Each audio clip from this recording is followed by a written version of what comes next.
Sweet Success is brought to you by Hospitality.fm, the podcast network for hospitality professionals. I am Paolo Lorenzoni, and you are listening Sweet Success.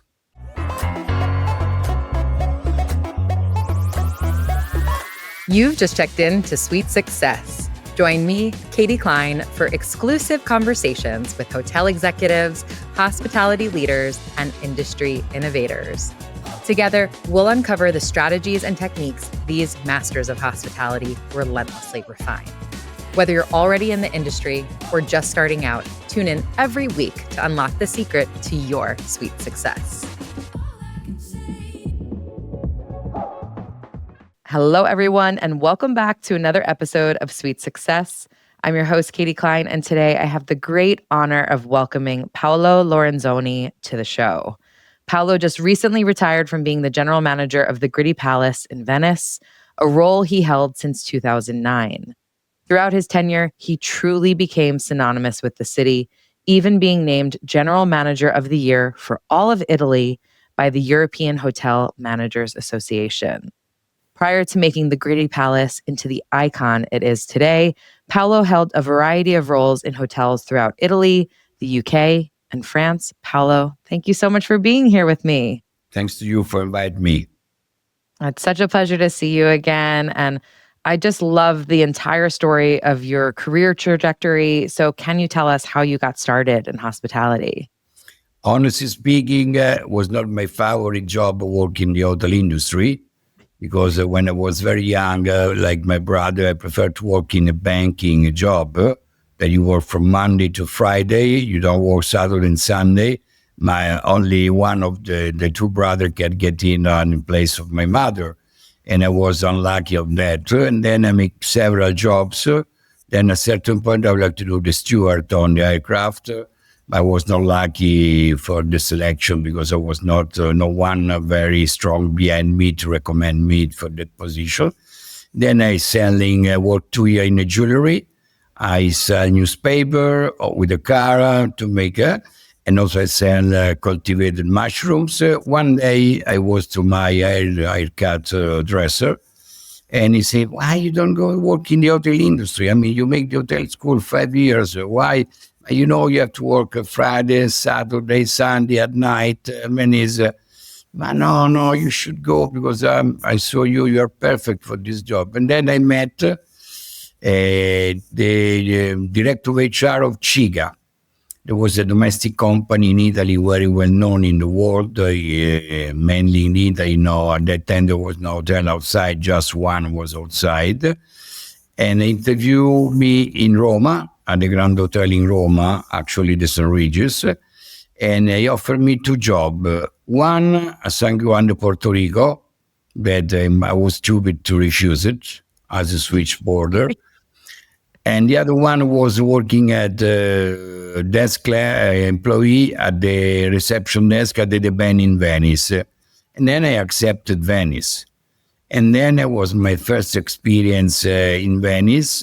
And I should say that I love it because you see the world, you see the client. Even though I was a simple employee at the desk, I perceived that the luxury was something very attractive to me.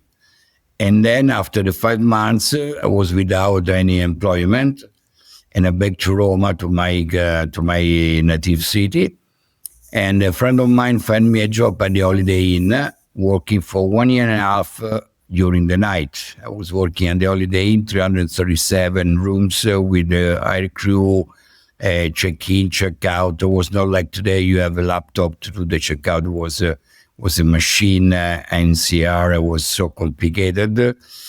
And after 1 year and a half, I told to my mom when I go back in the morning after working all night long, the hotel colleague said they already left. My son is traveling, he's not here.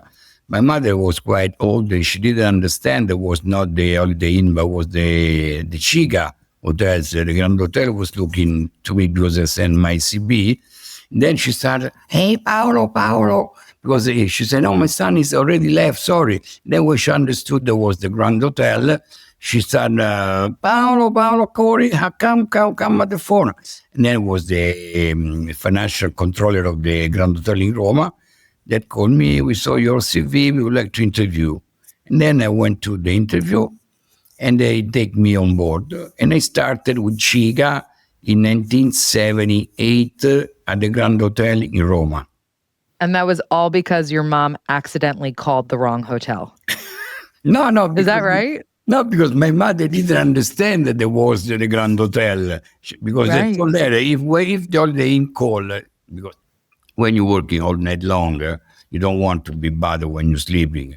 I said to my mom, when I'm back from the job, from working, don't bother me. Tell me they already left, he's outside. And she didn't understand it was the Grand Hotel. She was so happy.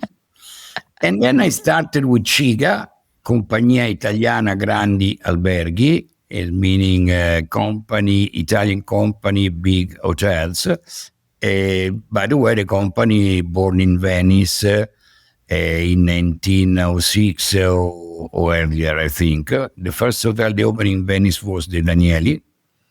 And I started in Roma. And after 5-6 years, I was employee at the desk. At that time, the Grand Hotel in Roma have all the Italian, European entrepreneur coming. At that time, there were no the airline, the aviation like is today.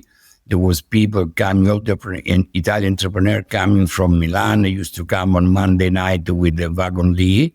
They was sleeping on the train, arriving in the morning in Roma. They spent like 3-4 days in Roma, meeting all the politicians, all the other entrepreneurs. And there I learned, I saw Avvocato Agnelli, I saw Barilla, Buitoni, many important entrepreneurs. And the first things I learned there is how to dress up. Look at those gentlemen, you understand how you should be dressed in the morning, in the afternoon, at night. And it was very, very good experience. Then after 6 years, the hotel manager of the hotel asked me if I want to move on the Lake Maggiore or the Silvero Main Stresa. I was already married. My son was 3 years old. I start liking working in the hotel industry. I said I cannot stay all night, all the life, escort client to the room, and that's it. And then I make that decision to become a front office manager at this hotel on the Lake Maggiore at the Silvero Main Stresa. And I should say I spent there 3 years. And I should back home every month. With a child of 3 years old, it was not the best for him, also for me. I got a huge bill. My wife, if I'm arrive where I am today, I have to thank my wife. And in any awards I receive, I always thanks her. And I remember when I used to come to home, my son was 3 years old, even 4, have a big leather bag, put inside the bag, hey, Papi, I want to come with you. I said, no, you cannot come. It was not the best, but after 3 years, I said to the managing director of Chiga, at that time it's changed ownership, the Aga Khan has become the owner of Chiga. And he knows that in our industry, the big risk in the management of the hotel is the F&B, is the food and beverage.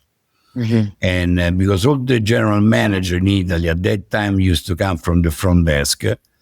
And then after 3 years, I went to this managing director, said, Mr. Miconi, I want to back to Roma. If you don't find me another job, I have to leave the company. I said, no, don't worry. Because now the company and the Aga Khan want to have the people that do a career path in the management of the hotel should know very well the F&B. Then I spent 1 year to do trainee F&B, and I was already 37 years old. And and they promised me to make this trainee in Roma. And then I stay in Rome only 1 month because I make waiter at the Grand Hotel, the bar at the Grand Hotel, and then a waiter at the Excelsior at the restaurant, where I learned several things that I don't want to waste a lot of time about this. And then I moved to Florence to do the receiving goods, to check the goods, the food, the beverage checking, because this is an important part of the F&B. If you don't control the weight of the food, of the fish, of the lobster, of the meat, you can lose easily profit. Then after that, I went to Sardinia and I spent 2 months and a half in the kitchen at the Pizza. That was where I belong of the part of Chiga hotels. And then after Pizza, I went to Milan, again in the kitchen, at the Casanova Grill at the Westin Palace. Then I moved to Paris, where I make stewarding, banqueting and event. And then finally, January 1990, back to Roma as banqueting manager at the Excelsior in Roma. And I was very happy, and it was a big challenge for me because the Excelsior was the money maker in the company in Italy, not in Europe, because during that time the companies become bigger. The Aga Khan acquired the Palace Hotel in Madrid, the Grand Britannia in Athens, the Imperial in Vienna, the Golden Niche in Salzburg, and we become more, let's say, international, and also the Meurice in Paris. And then I spent like other 4 years, 5 years in terms of banqueting. I was the chief of banqueting department. And those 5 years, I teach at least 1, 2, 3, 4 people that today are general manager. They used Wow. Yeah. One is... And they all were through the marketing department, or they were in different for the roles? banqueting department. We have an office where we Banqueting. have 4 people. Right. And there was a lot of incentive from United States. There were a group, I remember a group, there was like in February, but I was already general manager. I take this business from the Hilton Roma to the Excelsior. There were a group, there was like 10 groups back to back in February and March. And it was a business that was above like 4 million, 5 million euro. Is an amazing business. Wow. And the incentive was very important. I used to travel every year to Chicago, where there was this fair called International Incentive Fair, where you met all the companies. And I used to meet Maritz Travel, Culture Marketing, BI, many of them, because you should have a good relationship with the travel agent that move in this incentive. Yeah. And then these 4 people, one was then at the end, one became a general manager at the Russi in Roma, Stefano, and one became a general manager actually in Costa Navarino with Luxury Collection in Greece, Roberta. And then there was Domenico Colella, he's also working with me. He's general manager of the 2 hotels in Florence, there is a Regis and the Excelsior. And then after I have other people that now is one, for example, is the general manager of the Hotel de Paris in Monaco. He's a French guy, and I learned me a lot, because there is I think in this type of industry, there is always something to learn. Even at my age, I'm 72 years old. I'm sure if I continue to work, there is someone that will say something new, how to selling better the wine or the alcohol or any other type. But you should listen always the young people, because today the young people are much smarter than us, and sometimes we don't listen enough to them.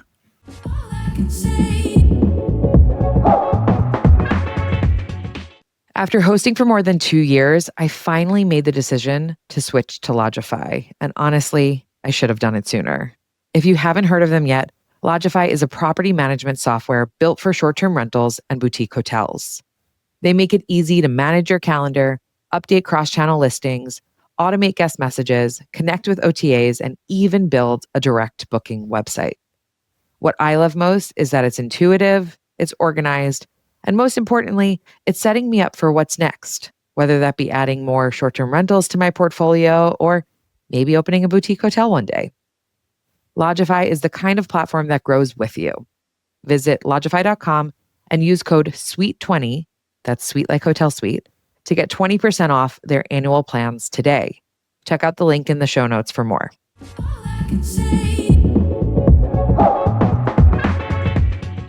It's so fascinating, Paolo, because to go back to the very beginning of your story, you did not want to work in hospitality. No. And you did all of these other jobs and these things that you were trying to then end up working nights in hospitality, which was exactly what you didn't want to do. So Yeah. what was it once you were into this world that you never left? Was it you just really loved it, or the stability, or the ability to travel? Like, what was it that hooked you that made you want to stay in hospitality? There were two components. With Chiga, we travel. At the time of Chiga, I went to Japan, to United States. Also, when we become Starwood, that the companies become bigger, because before Starwood, in 1995, our company bankrupt Chiga, because there was the Middle East War, and in 1991, and there was our company invest a lot of money to refurbish many hotels. And there was people was not traveling in 1992, 93, and we have a problem with the bank. And at that point, Chiga bankrupt, and it was on the market. And then ITT Sheraton with Ron Raraskog, that was the CEO of ITT Corporation, then make a spin-off and become CEO of ITT Sheraton, and they make the takeover. And thanks to ITT Sheraton, we start to have the technologies, how to handle many things, reservation. I remember I was responsible to implement Delphi, and there was a system called Reservatron. There was at that time, I'm talking about 1996. We are connected with the reservation. You can book from all over the world. Wow. Then there was Barry Stanley with Starwood. Yep. And we become bigger. And also technology. I remember there was a general managers meeting in 1999 in Orlando, or the Swan, or these two hotels in Orlando. And for the first time, it told us that the future of this industry will be grow up. They will never have a crisis. And honestly speaking, in 1998, now we are in 2024, he was totally right. Because he said that, I remember they said two things, that the airline costs will decrease. And at that time it was decreasing. You can fly from Rome to New York with $300. Today, Right. it went up again, because after the COVID, many airlines cut the aircraft and the crew, and they don't have many flights like before. Also, so he said that the middle class in countries like China, India, and Latin America, they grow up and people start to travel much more. This was totally true. And also the third thing that was really impressed me was that people can book directly the hotel. And for me, that was already older. I say, okay, you can handle reservation directly. And today, if you look at part the engine like Booking.com or Expedia, but a hotel like us through Marriott or through Starwood before, you can book directly to our website. Yep. That's meaning that become very important in terms of marketing. In terms of sales, you present the product, the hotel, it should be more really like it is, because if you show something that the nicer room, the best room, you make a video of the best room, and then when the clients arrive, you have a small room, because with the video and the image, you create a lot of expectation. In 40 years ago, there was a brochure of the hotel with some pictures. Today, Also, due to the competition, you should be compete with the other company and other hotel. You should have and people. 12 years ago, the video became more important than the picture because Right. people can buy, especially a destination, a resort destination like Venice. You show the canal, the gondola, the boat arriving with the boat. And he start to thinking at his trip. And if it's not the same like you show in the video, this is could be a big issue, a big problem. And back to the technology, I passed from my TT Sheridan to Starwood and to Marriott. During the Starwood time, I was also responsible. There was a great president in Europe, Roland Voss, was one of my favorite boss. Very straightforward. I like him very much, and I learned from him. And he said, Paolo, you should do the rebranding of the 5 Italian property as Westin. I say, no, Westin, because Westin was not the best at that time for us. And then I have to fly to Seattle to meet the president of Westin. And she explained how it's working West in terms of brand standard, this kind of things. And she said to me, you know that here we have one button on the telephone with this one. Everybody, you call this one, I need something to eat, and they bring you the food. You call this button, you need them to book a massage, they book the massage. You need the luggage. Okay, but who are the people that deliver these services? We have this bellboy sitting downstairs waiting for your call. Yeah, but in Italy cannot work this because Mr. One handling the luggage cannot be the same one bring you the food.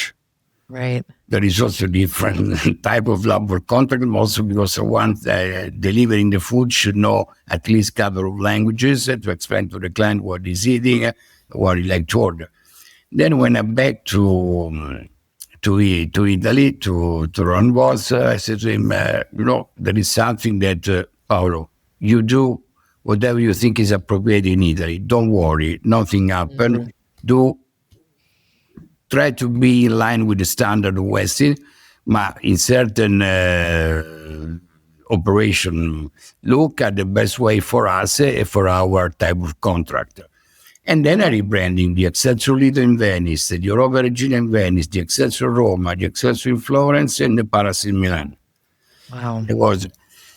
And during that time, I was hotel manager at the Excelsior Roma, because during when Chiga bankrupt in 1995, I was lucky to meet Giorgio Manenti. There was a vice president for ITT Sheraton in Italy, and he was also general manager of the Excelsior. And he put me immediately, I was room division when he arrived. He put me in the position of the resident manager, and he left me the freedom to manage the hotel. And manage a 320 rooms property is not really, for me, the Excelsior was my Titanic, because it was the money maker for the company in Europe before the Palace in Madrid, the W in Barcelona. It was really one of the hotel make the money, real money. Mhm. In 2007. And then in 1998, I moved up to Milan as general manager. It was my first assignment as general manager at the Palace in Milan, where I spent 1 year and a half. And then there was the general manager was leaving at the Excelsior Roma, and they was looking for a new general manager. And this man, Giorgio Manenti, insisted with Bob Cotter, with Roland Voss, that I should be the GM and have a call with Bob Cotter. I mean, Bob Cotter was the CEO of Starwood. Say, Paolo, you take a big challenge to become the GM of the Excelsior because he's our money maker in Europe. Say, no, I will do it. And also, I started in 2000, beginning of 2001, to make the restoration, keeping the hotel open. Then in September, there was the Twin Tower disaster, and Sure. then they want to stop the works. Because, Mm, but then we already destroyed, because we make 160 room hard renovation, and the other 160, we make soft restoration, changing the carpeting, putting better air conditioning, new lighting, in line with the law. And we cannot close 160 room. We should continue the works. And we continue the works. I continued the works with the hotel open until 2003 mm, to make the public space, and the spa, and the underground, with the -1 meeting rooms. I make a huge restoration, and make with the hotel open. I should be really, many times I was a liar.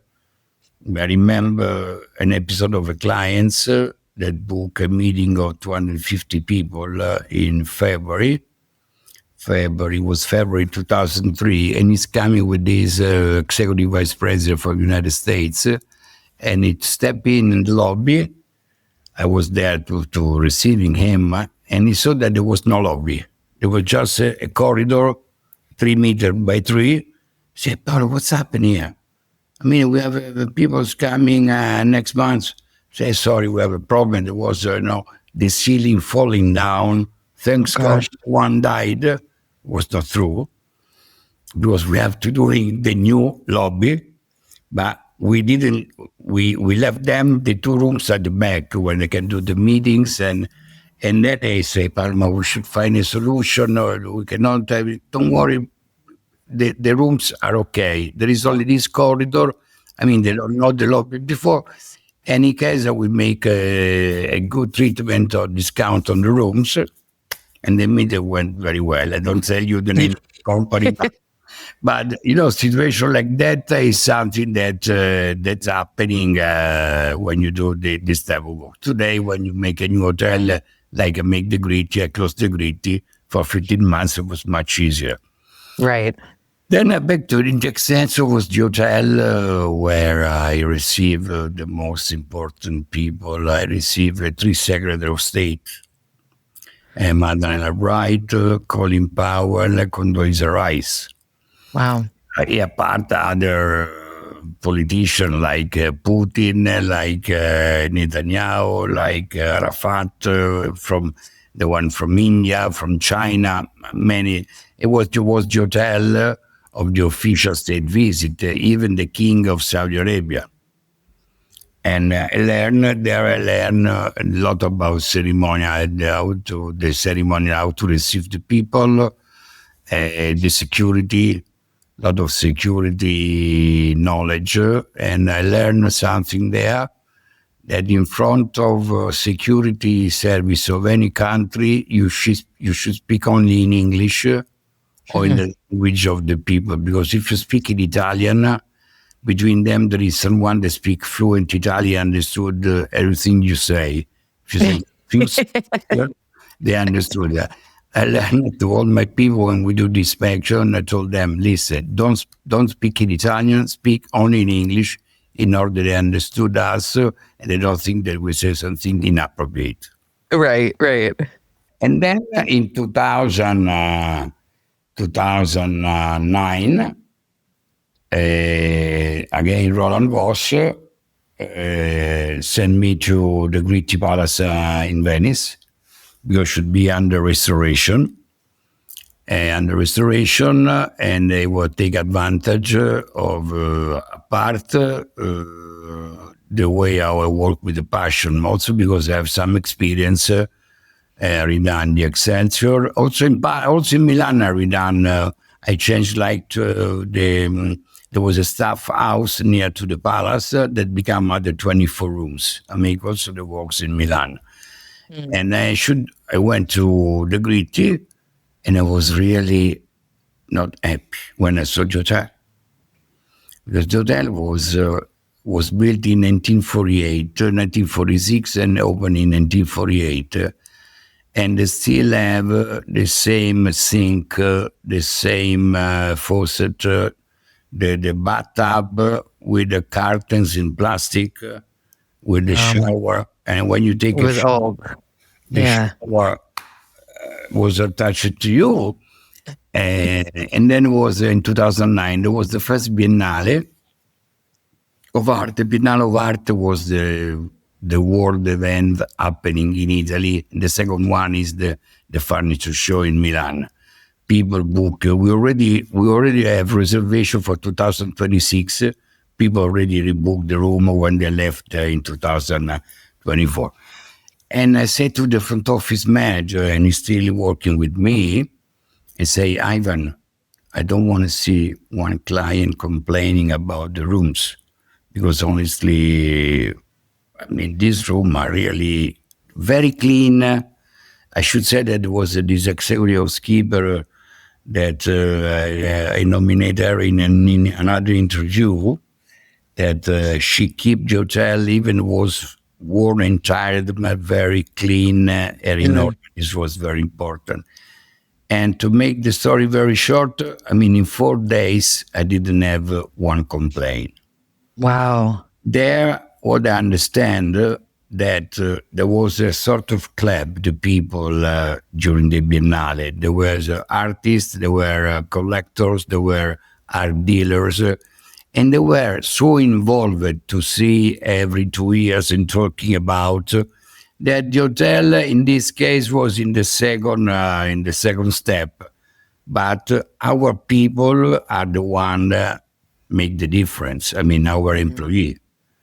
And I should say that what I learned at the Gritti in Venice, that a brand, an hotel is done, not the design is important, but it's not the things that make the brand are the clients, the type of clients, and the employee.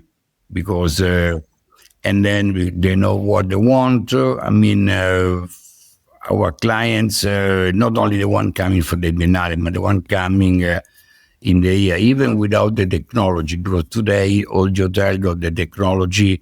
They know what flowers you like, what you like to Mhm. drink, what you like to eat, if you have any allergic issue. But the people that remember, they remember you. And for the client, it's very important when there is someone that's smiling, remember you, asking, how are you, a long time that we don't see you coming at a Gritti. I mean, is that as a client, you understand that for them, we are important. Hmm. So essentially, even though the hotel was old and not really up to the luxury standards of 2009, even, it was super clean. The people that you employed were just so warm and memorable to your guests. And I think a bit of what you were talking about earlier with expectations, people knew what they were booking. They weren't expecting the kind of white box generic hotel. They wanted that history that the Gritti had. Yeah. And I Okay. should say that I learn also from clients because, I mean, sometimes foreigners know our story and our culture better than us. In 2009, I was sitting with a couple of from New York, and they showed me the difference between our facade and the facade in front of us. Because he said, look at your facade, Paolo. Each stone is different because this is a facade of 1475 when Mm. there was not done with the machinery. The hotel in front, the facade has been done in 1902. All the stone is exactly the same. This is something that I learned from them. But then Wow. working at this level, especially in the art world, you learn a lot. By the way, in Milan, I used to work with the fashion. In Rome, with the, let's say, official state visit, incentive, traveler tourism. In Venice, the clients are really people that love Venice. They love the arts, both antique arts, the contemporary arts. I mean, Mm. you should know a little bit because for me, contemporary art, I didn't have any clue, zero. And then part of the job is to visit the Biennale, be connected with the people, make contemporary art in the city, read the book, The Republic of the Lions, 700 page. I didn't finish yet. Was too long. But brought by Elvise Zorzi, a Venetian writer. Anyway, it explained a lot of things about Venice. And Venice, from me, I'm from Rome. I discovered the history of Venice in terms of duration is longer than the Roman Empire. Because Venice, born in 1660, 600th century after Christ, and ended up in 18th century. And you started your hospitality career essentially in Venice. When you had the conversation about moving back to Venice to be the general manager for the Gritti Palace, were you excited to go back to the city? Yeah, for me, it was a big satisfaction because the first day I arrived at the hotel at the Gritti, I met the bartender. They used to work at the Ben in 1980. No, the Ben, no, 1978. The bartender was the same bartender used to work at the Ben. Wow. They say, I know you. Me too. I said, but where we met? At the Ben when you start working. And then, no, I should say that Venice were not very happy to move. At the end, it was my best 15 years experience. Yeah. And by the way, the people, because I could be a genius, and if you don't have the people that stay on the field, they are the one that are responsible for my success. I mean, I should say that because it's true that I was always talking to them, because something that I learned, don't listen only our, let's say, executive team during the meeting, but also the walk the talk that I learned with Starwood, that go with the dishwasher or to the waiter and spend like 5-10 minutes with him and asking how things going. How is I don't see smiling enough, and they don't say why, and then you discover because they have a problem at home, and then they saw that you are interested about their life. For example, during the COVID in Italy, all the government make a decision to working for like 60% of their salary, and by the time it was paying after 3 months by the social security. And then I said to our owners, I think it would be better if we pay appropriate every month at the end of the month in order to don't lose no one of them. Yeah. And the owner understood. They said, yes, let's do this. And this was very important for them. But in the meantime, they discover the family again. Because if you think in Venice, there is few people living in Venice because the cost of the rental is very high, and they live like 1 hour 15, 1 hour and a half outside Venice. And when they work from a shift, like as a waiter or as a cooker, that you must be at the hotel at 9 o'clock, meaning you leave home around 7:30. And then in the afternoon, you have a break from 3:30 to 6:30 or 7:30. And then you back home at midnight. You spend almost the time outside home, and the hotel become the family. During the COVID, they rediscovered the families, the children. This was something. And after that,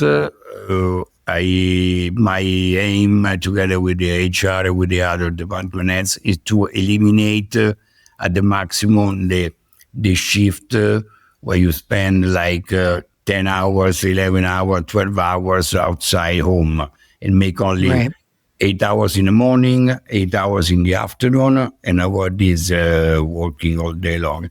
And this to give people working more happy, because when you're working happy, clients are happy. When you don't work happy, they perceive that there is something that is not working.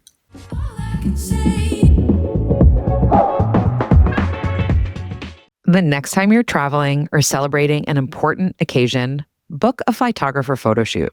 They make it easy to capture memories by connecting you with hand-picked professional photographers in over 350 destinations around the world. I should know. Capturing memories with family and friends is super important to me, and I've booked Flytographers from Maine to Paris to London. A Flytographer shoot is an essential part of every trip I plan. They also have an incredible affiliate and travel advisor program. Add a photo shoot to your customer's next itinerary and earn 10% commission. Visit flytographer.com/sweet success for $25 off your first shoot or to sign up as an affiliate or travel advisor. That's flytographer.com/sweet, like hotel suite success.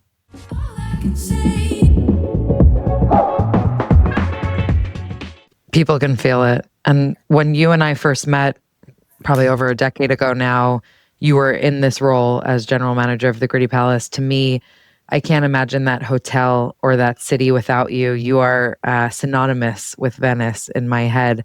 But one of the things that I found most interesting was you telling me that the position in Venice almost didn't happen for you because of a diagnosis you had received a few years prior to that. Was that correct? No, was in 2008. I feel bad. I got the cancer of the brain, and thanks God it was a good brain cancer. And it was in April 2008. I went under surgery, and when they touch you, the brain and the hand, you lose the control, the equilibrium, you cannot walk. You have to make physiotherapy. I remember when they take out everything, she got this. I was working over there, and I spent days to look at this finger of the lady to follow it. Wow. Yeah. And back to work was in October 2008, back to the Excel. Okay. And then there was talking with Roland Boss. I said, Paolo, I think that you should move to Venice because, also for your disease, and I think it's better, it's a smaller hotel, and then I was not, no, I can stay here, I can work in here. I said, go, don't worry. And I should thank Roland, because he gave me this opportunity to go into Venice and to the Gritti, because the Gritti is something special. I got really, you don't know how many people wrote back to me. No, it's not possible that you live in the Gritti without you. It's no longer the Gritti. I say, listen, the Gritti is there since 1948. And we passed several general managers, and we're still there, and he's still is doing well. But they give me a lot, weeks ago, about one page on the newspaper, the Gazzettino of Venice. One page on newspaper, not paid by me, but they want to interview me, and this is why I was very proud. Also with the art. For example, there is a client that they were used to come when he was 10 years old. Now they are 65 or something like that. And they are a Scottish lord. And the wife, during the COVID, used to come and change every day one room or one suite and make paintings from the building. In 2023, I saw them and I say, my lady, why you don't do an exhibition of your paintings in our lobby? Because it's something, because one of the Gritti, we got like 4 pillars. They are patronage of art, a place for celebration, club, and home. And then I think about the patronage of art and say, okay, she's a client that was made painting about Venice. Why organize an exhibition of her? She put like 15 paintings done in the morning, at the sunset, at the sunrise, but amazing. And it was a success. It was a story. And I got the brochure here. I show you.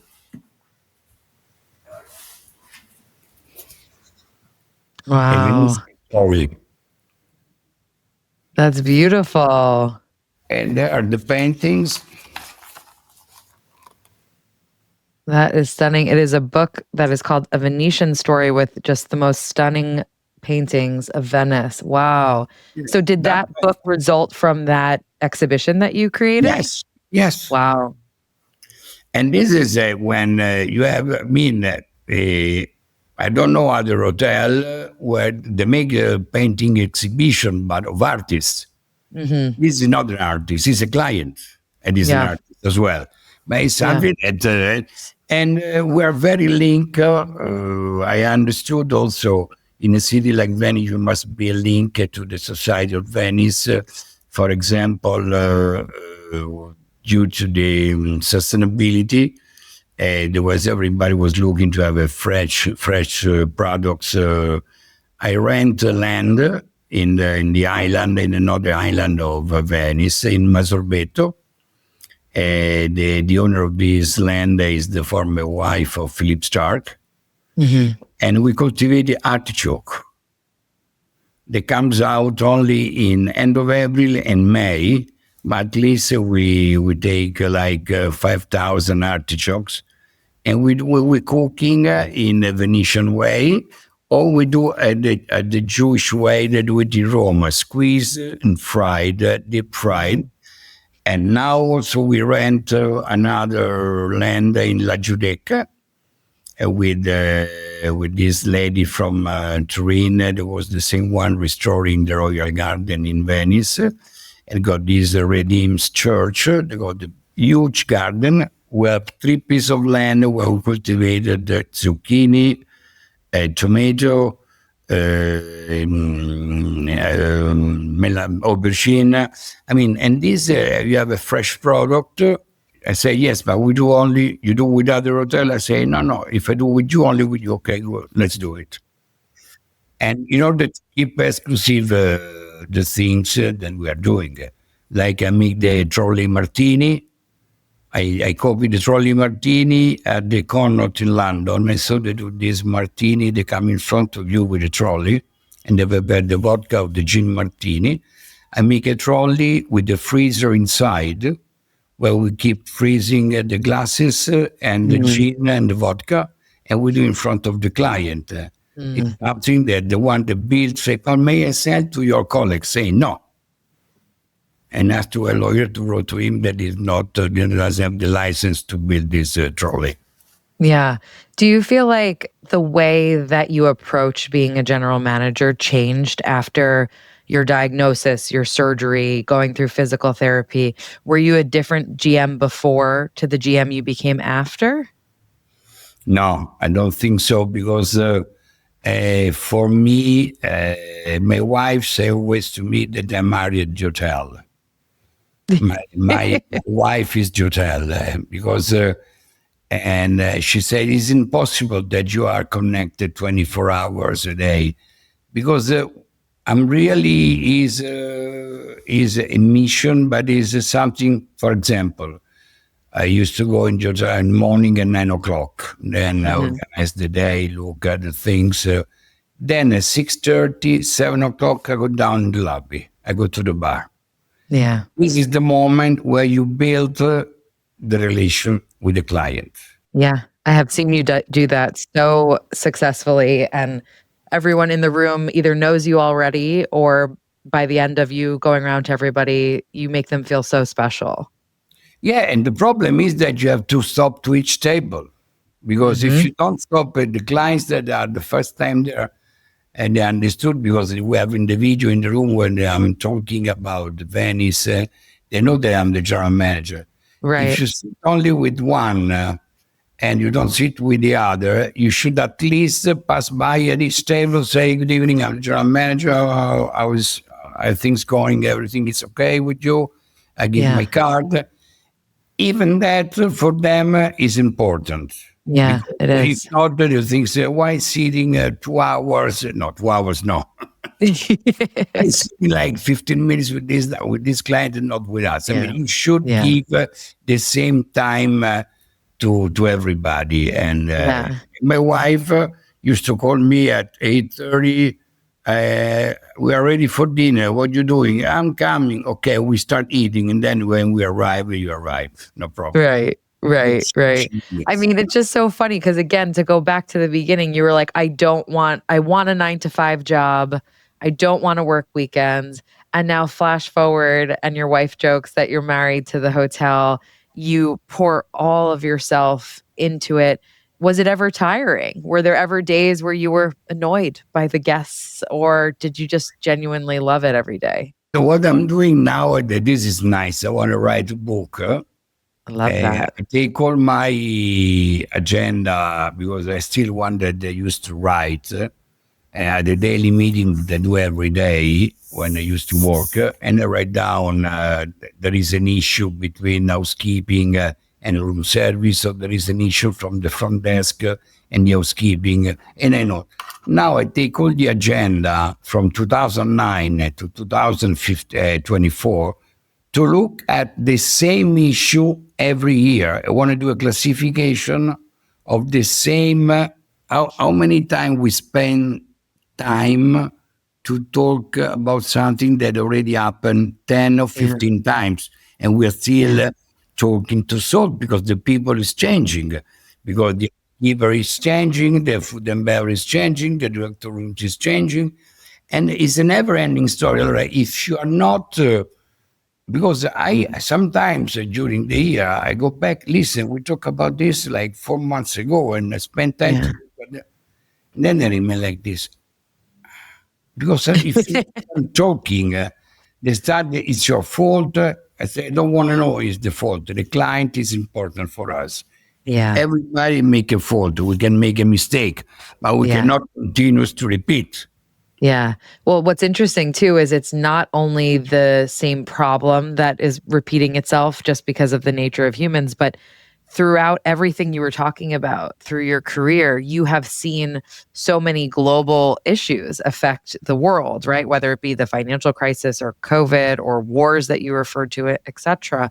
And in a way, is there some comfort to that? That, like, for some people who COVID was their kind of first big global catastrophe, they're thinking, oh gosh, this is the end of the world. And how are we going to get through this? And perhaps someone who has a bit more of your vantage point looks and says, there have been hard things before and we've got through them before. So we're going to get through this one too. I think that it's like in 1991 when there was the Middle East war. Yeah. There was a CEO of the time of the company say it's not the case to reduce the price when people is not traveling. Right. Right. Because if there is people is not traveling, you can make a room for free, but people is not coming. Right. Right. During the COVID, it was exactly the same. At the reopening, you cannot, because just reopening, go with the rate booming. You should go slowly because people coming for a period they were closing at home. You should pamper them if they are coming and not increase the price.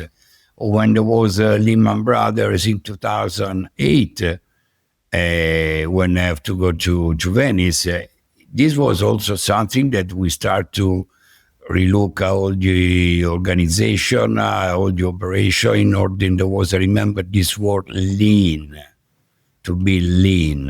It was, word that was crazy to me because lean is meaning eliminate people. Yeah. And eliminate people is not easy. And because, I mean, we don't have, I mean, when you manage one hotel, you know the people, what they're doing. You cannot stress them because if not, you don't provide the quality to the client.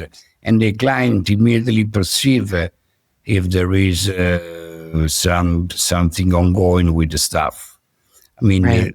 in the luxury property where people are paying a huge amount of money, you should keep the staff very happy in order to provide a good service. and also you should pamper the clients. I mean, for example, when I got some complaint, clients, remember the beginning of the Gritti, we running an occupancy that was not very high during certain days. And I said, why don't we give the room on the courtyard? We have a lot of rooms on the square, on the canal. Yes, but they are not paying for that. Listen, give the room on the canal, give the room on the square. I did explain to the clients that we upgrade them for this occasion to this type of room. They will understood. But then you have a new ambassador. You have a new ambassador that will go back to New York, to Paris, to London, to everywhere. And they say, where you been this summer? I was in Venice. And where? I wish hotel at the Gritti.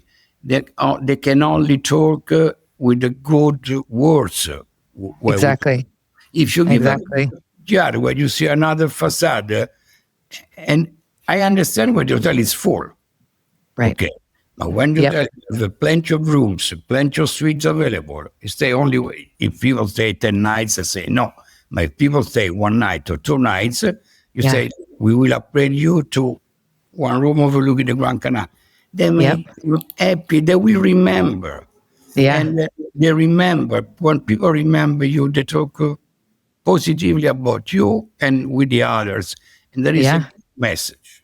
It's something that you did for me and my husband. We came for my birthday many years ago, and you did that for us. You upgraded our room, and still to this day, it's probably, if not our top three memories of life. And Yeah. something that when people are going to Italy, the first thing we say, whatever you do, you need to stay at the Gritti Palace. And it's exactly like you said, you've created ambassadors. And earlier you mentioned at least four people who've worked for you who have gone on to be general managers. I imagine you're heavily involved in the search for your replacement. Gosh, those are big shoes to fill. What do you think are the personality traits or the characteristics that make a successful general manager? I would say today is first of all, if in any city you work, you should know the culture of the country, the nice place, the historical place in the city, the good restaurant, the good bar, where clients could have a nice vibe, good vibes in the city. This is very important because having a general manager that is very good in terms of leadership with the employee and look at the KPI and make a huge financial performance. There are in certain times of my career, I saw general manager, they were cutting costs in order to improve the profit. But when you cutting costs, you are destroying the service, you are destroying the product. And this is the reason why a general manager should be a clear goal in terms of quality, in terms of capital, and keep the hotel always in a good shape. Yeah. Because is not easy. Today, a general manager for the Gritti, and for any other hotel, he should know if he was in Milan, he should know very well Milan. He should have a good relationship in Milan, having good relationship with the local people. Because today, even in Europe or in the States, it was not like that. Because in the States, a lot of people used to go to the hotels like in New York, the Carlisle, or the Mark. And in Europe, people prefer to going outside. But in Venice, we got this amazing terrace on the Grand Canal and a good restaurant. I mean, now we have a lot of Italian people, a lot of local people come to the place. And when visitors, I don't like to call tourists, traveler, look, there is locals. They think should be the right place because if an Italian or an American if I go to New York and I see only Italian, French, English, Chinese, Japanese, I think this is too tourist for me. Right. And I used to, and a GM today should have in Venice also know the arts, be very knowledgeable about the city, what is around the city. Because there is people that come to Venice like 2, 3 times per year. There is something interesting to see in Padua or in the city nearby, and you should know that because you have to have a conversation with them and give not everything's in one shot.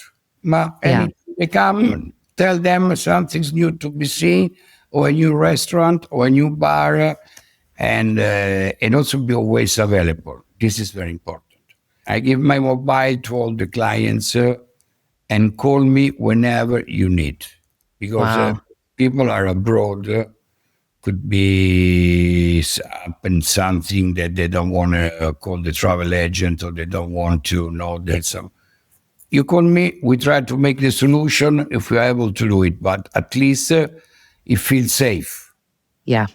It feels safe. After such an incredible career, what does it feel like to be retired?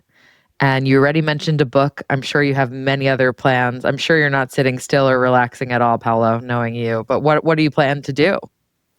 I could become working from the same company that own the Gritti to do asset manager, like Right. look at the quality of the hotel, looking at the capital, how we spend the money, how we should spend the money, any new product that we want to implement. For example, my dream during the restoration of the Gritti used to have a riverboat.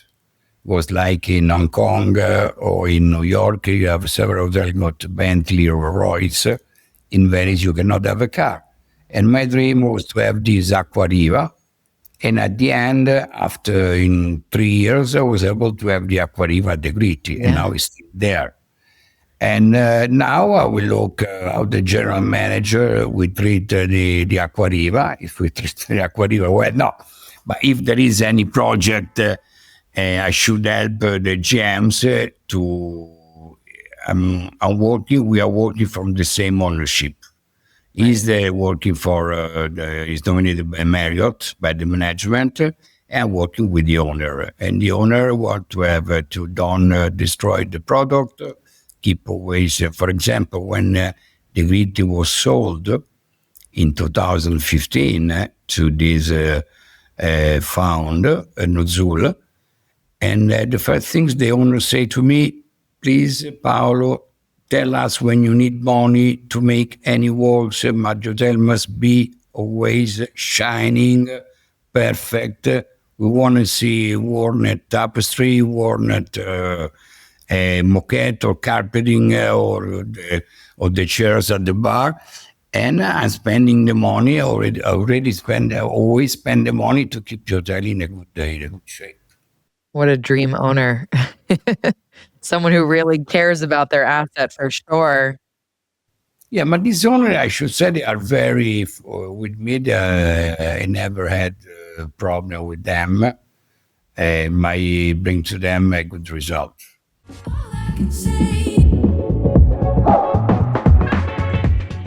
Keeping up with online reviews across platforms is tough, but FeedCheck makes it easier by bringing all reviews from all channels into one place. In addition to tracking your own feedback, you can even monitor competitors to see how you compare. They provide deep insights into customer sentiment, trending topics, common issues, and patterns that might otherwise be overlooked. Plus, real-time alerts mean you can respond quickly before things escalate, and AI-powered suggestions help you craft better responses. So, if you want to stay ahead of your reputation, book a demo with FeedCheck at feedcheck.co/sweetsuccess or through the link in the podcast notes.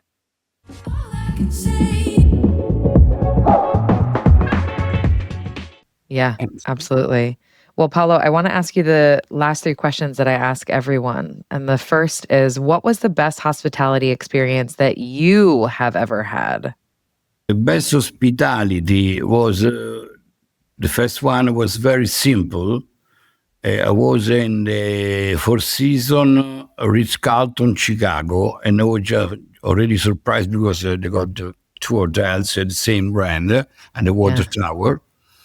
And I used to go to this fair regarding the incentive market, and I went with an American friend to the Four Seasons bar, and we ordered 3 oysters and a glass of wine. And they come at the table with a bottle of wine. They open the bottle, I taste the wine, and then she served the 2 glasses of wine. As soon the wine was near to be not really empty, but near that, do you like one more? She come and she sell out the 2 glasses of wine. Then we finish our drinks. We ask for the check, and I give the credit card. She come back, Mr. Lorenzoni, this is your bill. She read simply the name on the credit card. It's something that the first something impressed me was they used come with a bottle, open the bottle. Because in a lot of hotel, you ask for a glass of wine, they bring you the glass. And this I implemented at the Gritti. This is something I got at the Gritti. If you go there and they don't do it, let me know. Yeah. Was for me was one of the best experience. Another one was I was traveling with my wife and my son, and was already general manager. Went to Paris, and they give me the royal suite at the Venice, and these remain in my memories because I looked at the Versailles Garden and the Louvre. And every time I have to, still was our hotel, but the Marisa remain always in my heart. If some people say, I go to Paris, where I should go? I go to the Maurice, the Ritz, the Place Athénée, but the Maurice remain there because they give me this upgrading. And you could see how the inspiration from those moments then translated into what you brought to life at the Gritti. No, what you know what I'm doing in any hotel I'm going, I make the picture how display the amenities, how they display the bathroom, and if I like how they do it, when I go back, I ask, why is 10 years that we put the lavette for the face like that? Why we don't change and make like this? I mean, I think also the client perceive that something is changing, no? That there is attention to that. Because if not, you go always the same.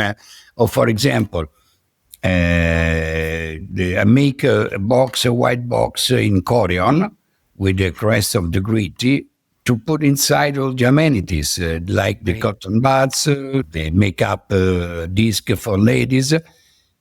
And before they were all, there was a tray with all these little boxes like that I didn't like. Even it was not a standard. I made the box in Corion, very nice. And someone now is copying me because I saw somewhere else. I mean, right. When I said at the beginning, at 72 years old, as general manager, there is something to learn. It's true. Wow. Yeah. We never think that we are the best. There is always someone that do it better. The most important, if you copy something, then you copy well. If you copy wrong, don't copy. Stay like that. And on the opposite side of those incredible experiences, what was the worst hospitality experience you've ever had? But, the worst hospitality, my wife, because when something is wrong, I become very upset with colleagues in other hotels. And my wife said to me, Paolo, why you should point out that this was made wrong? I mean, don't do it because they're working like you. And then she leave me to don't do any. Me only complain, I will complain to airlines because they lose the luggage, because they cancel my flight. I should go to London, invited by this lord, and at 1 o'clock British cancel my flight. But hotel-wise, I got one nice experience. That there is a brand in the company many years ago in New York that I send linen to be clean, and then I said I need it for this afternoon, and then I called downstairs. I sorry, my linen. I called this button, whatever. And And the linen didn't come up. I waited like 1 hour and a half. At the end, come up a bag with the dirty linen of someone else. Oh my God. And then I said, sorry, no, no, no. I come down, don't worry. I was down, and then the first was from desk manager, was a duty manager. Was quite upset. They called another one. Oh, Jesse, I'm so sorry. But when you leaving, sir? I'm leaving tomorrow. Sorry, can we provide you the cars to go to the airport just for excuse us? Okay, thank you very much. I appreciate it. Yeah. Then I learned something that is not nice. That when you complain, you can find a free transfer to the airport. No, but the thing so with the dirty linen was really amazing because, I mean, okay, if you send my linen and you say, sir, we are not able to clean, it's better, but to receive the clean of someone else. Because Exactly. hotel where, this is the service when you have like hotel with 300 rooms, 400 rooms, so with a lot of young crowd, and is also difficult to manage. Yeah. The other one was in Las Vegas, in the, what's the name of the hotel, the 3,000 room at the Delano, not Delano, sorry. No, the Bellagio. Bellagio. The first time I went, they give a room, they have to do like 1 miles from the elevator to achieve it. Yeah. And there I learned, book me a room near the elevator. It was smart because they said to me, no, we give you the one there because it's more quiet. Near the elevator, there is people that make noisy. No, they were very good answer. Yeah. Yeah. The thought was good, but the execution maybe less so. Yeah, good. Final question for you. What does hospitality mean to you? And is there anyone, any person, a brand besides the Gritti that you think has truly mastered it? Hospitality is the word. Hospitality is like host someone, is to feeling like at home with for example, even I'm a general manager, between me and the client, there is a virtual barrier. I never made the mistake to thinking to be the same with him. I'm the general manager, even you say, no, call me John, call me. I remain always with this, let's say, virtual barrier between the two of us. But hospitality is privacy, respect the privacy of the client. When you met a client, hospitality, I already always ask when they call me, there is someone want to see you. Name, family name. It's the first time that he's here. How many times has been in our hotel? The rooms, which room he has right now, what he provide as amenity. There was something wrong in the logbook because I have a logbook where everybody, something they implemented at the Gritti, where a waiter talking with the clients say, this morning they bring me the toast. It was very cold. The eggs were not done properly. The waiters have to call this service express and say, listen, the clients of 110 was complaining about the eggs this morning, and she wrote the note. Wow. Everybody, myself, the F&B, the director rooms, the front office manager, read that. And then at the daily meeting, we talk about this. And then we say, pay attention. And also there is an action recovery when there is a client is coming back. I met him or he's met by the F&B or by the room division. We apologize for this morning for breakfast. Can we do something for you tonight, like you have an aperitif or something? And Right. the client perceived that there is interest on his experience. An And action. yeah, also the thing that helped me a lot on that was the keychain. Because today in the hotel, in the new hotels, they put these cards. You give at the check-in and you see the client at the checkout. With the keychain, you are obliged to give the key because it's too heavy to carry with you. Right. And then You give it in at the front desk before you head out. there is an interaction with the concierge desk. They say, Miss Klein, I was the restaurant last night that we booked for you and your husband was good. Yeah, it was good, but it was well, a little bit expensive. And then you have a feedback from you that is important. Or, Right. the guide, he didn't spend enough time at the Palazzo Doge Palace. I think we spent this amount of money. We think more, and is something that we could recover. We could offer a free guide to visit something else if you are interested to do. And there is a communication today. If you Yeah. look, if you stay in one lobby, have a look how many people stop at the concierge desk in 2 hours, especially in a city like New York, and Paris, London. Venice is different habits because people is on vacation. This is important because something is in the corporate city like Milan or London, New York, where people go for business. But in the leisure destination like Venice or Florence, also Rome, you would see that people have time.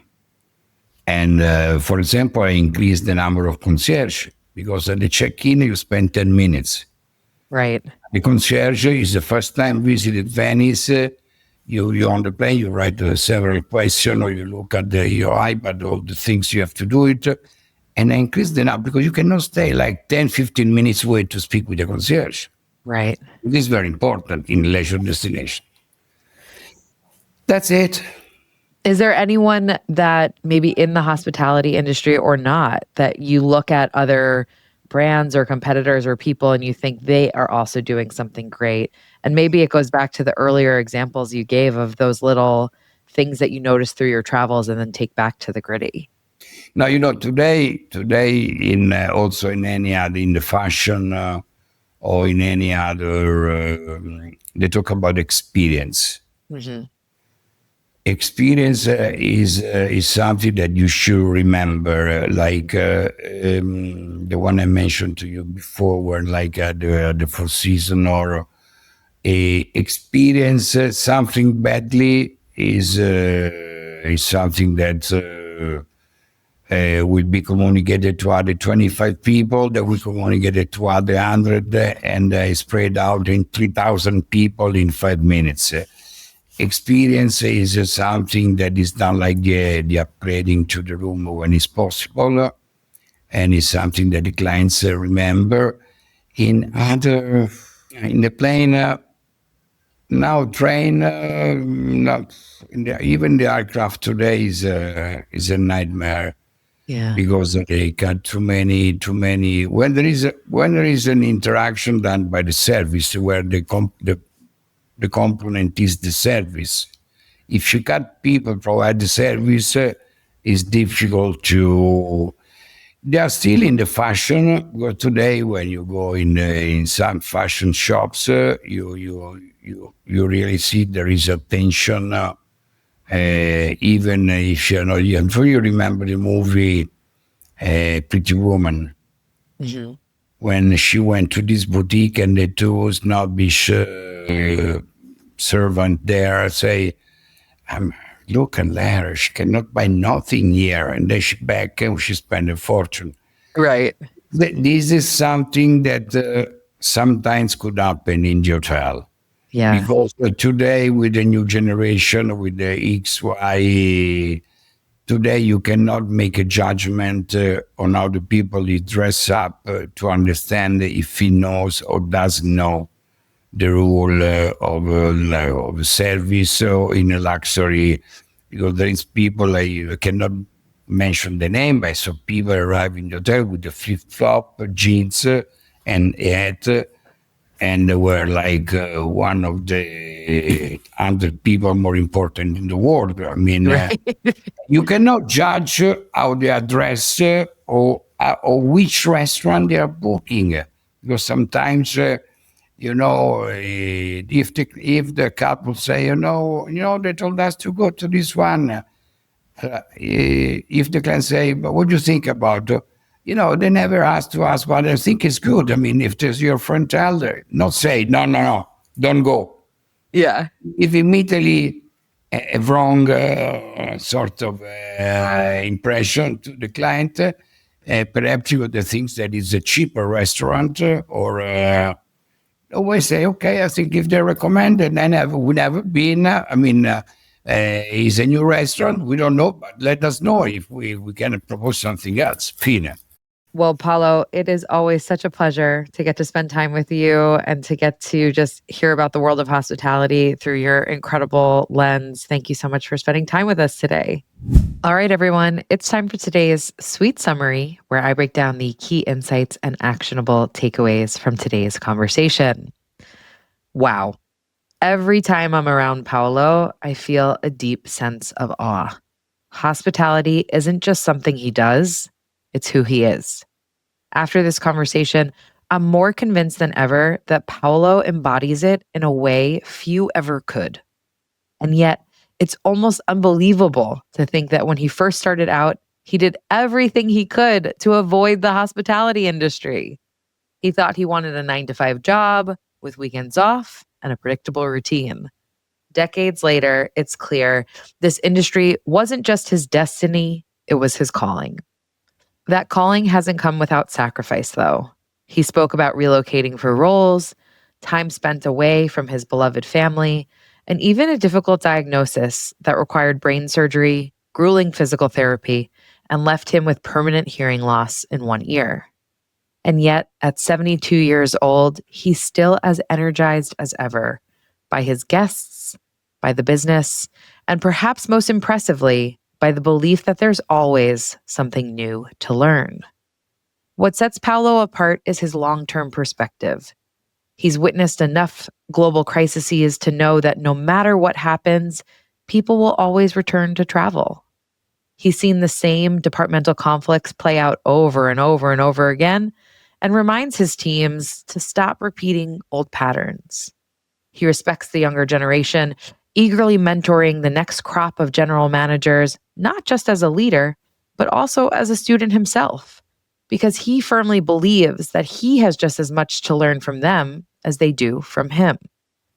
And when it comes to guests, he understands that small gestures, like upgrading someone to a suite when occupancy allows, aren't just acts of service, they're investments in lifelong loyalty. In a world that's increasingly transactional, finding someone like Paolo, someone who values relationships over revenue, is rare. But maybe that's exactly why he stands out. At his core, Paolo is generous with his time, his wisdom, his belief in people. And really, isn't that what hospitality is all about? And that concludes another episode of Sweet Success. If you enjoyed today's conversation, please subscribe, rate, and review the show. We all know how important those 5-star reviews are. I also want to say a massive thank you to each and every one of you for tuning in. It means the absolute world to me. And I'd love to hear from you. If you have ideas for future guests, new topics to cover, or even just want to say hi, don't be shy. Message me through our website, sweetsuccesspodcast.com, or on social media at Sweet Success Podcast. That's sweet like hotel suite.